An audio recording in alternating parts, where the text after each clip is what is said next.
galing North Cotabato, meron akong galing kaibigan na galing Cebu, galing Iloilo, meron galing Bicol, galing Laguna, at isa sa mga kaibigan namin ay galing Antique. Doon ko siya ang unang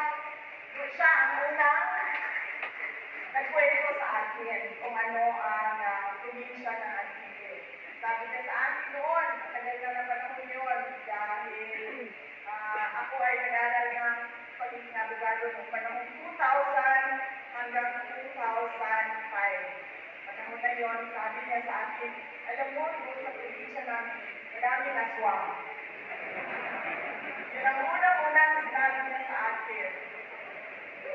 Sabi ko, talaga katotoo, lumaki ako sa Davao, hindi ako nakarinig talaga na mayroong aswang sa akin. Sabi niya, oo. Kung maghanap ka ng aswang, punta ka ng Antique. Hindi yan.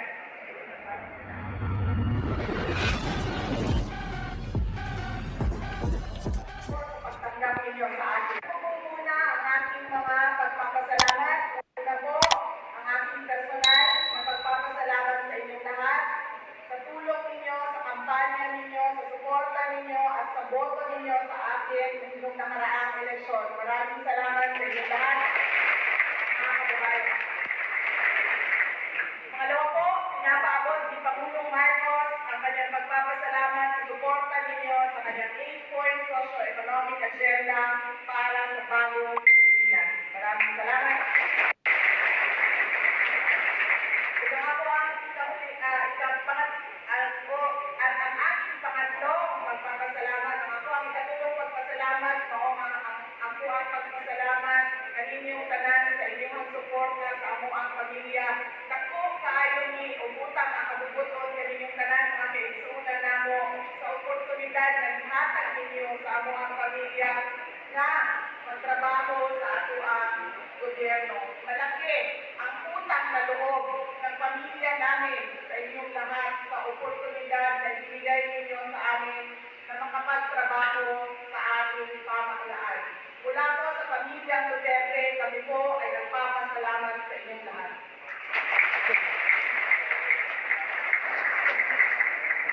Mga kabayan namin, mga Antique, ako po ay 6 na beses na nakabisita sa Antique. At pero bago pa man yan, ikwento ko sa inyo kung paano ko unang nakilala ang Antique. Alam niyo po, nung ako ay nag-aaral para maging abogado, ang mga kaibigan ko doon sa paaralan ay mga taga-probinsya din. Dahil ako ay nagtapos ng elementarya, nagtapos ng high school, nagtapos ng kolehiyo doon sa Davao City.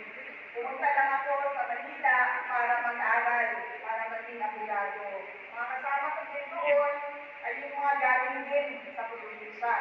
So meron akong kasama kaibigan, barkada na galing North Cotabato, meron akong kaibigan na galing Cebu, galing Iloilo, meron galing Bicol, galing Laguna, at isa sa mga kaibigan namin ay galing Antique. Doon ko siya ang unang nagkwento sa akin kung ano ang probinsya ng Antique. Sabi niya sa akin noon, matagal na panahon yun, dahil ako ay nag-aral ng pagiging abogado noong panahon 2000 hanggang 2005. Panahon na yun, sabi niya sa akin, alam mo, doon sa probinsya namin, maraming aswang. Yun ang unang